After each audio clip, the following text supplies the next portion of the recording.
the use of force is going down. How do we explain that trend? Because force hurts. It hurts. It destroys human values. It destroys knowledge.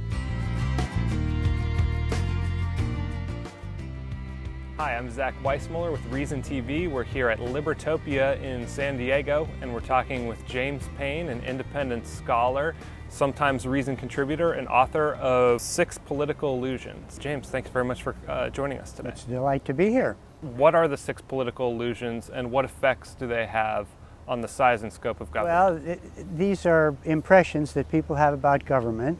They start, I think, when children are very young. The first thing they think about of government is that it's like a super parent. It has the virtues of parent: wisdom, responsibility, money, unlimited funds for whatever you need, and so forth. So I've divided that, yes, into 6 specific illusions. Like the first one is the philanthropic illusion, which is the idea that government has money. And I got to this from my daughter when she was 5 and just learning what was money. I said, "Ellen, should government give money to poor people that don't have any?" And she thought real hard about this. Smoke was coming out because government was she hardly knew what it was. And then came up and said, "Yes, because he has $1,000. So if you see any problem, anybody needs money, government has it." Of course, the fallacy of that is that government doesn't have any money.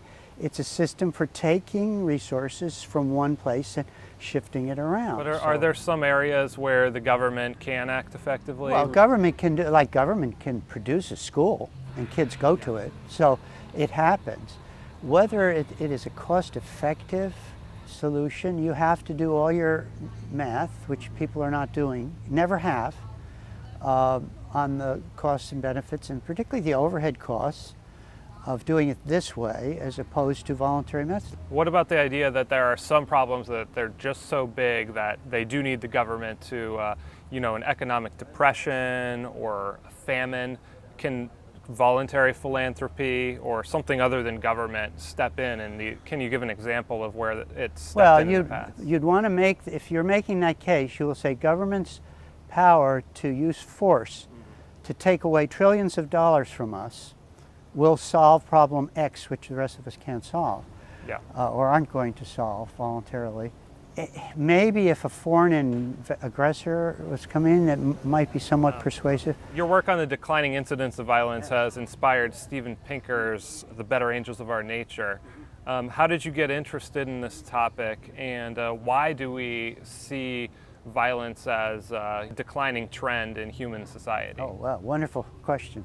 You're throwing a bone to a hungry dog. As a libertarian, voluntarist and so forth, we are interested in the use of force, so I decided to write a history of force. I start with human sacrifice and take every use of force I can find, religious persecution and slavery and so forth. And the evidence is simply overwhelming that the use of force is going down. How do we explain that trend? Because force hurts. Yeah. It hurts. It destroys human values. It destroys knowledge.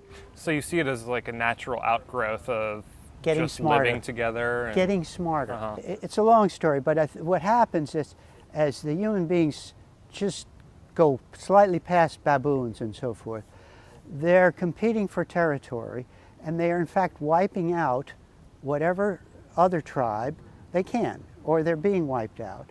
Well, that process of warfare selection will accentuate the warlike virtues and values, because the society that says, "Hey, let's be peaceful, we can get along better by being peaceful," they're gone, then their genes are gone. So it's kind of a miracle that we got past that, but we did, or are doing it.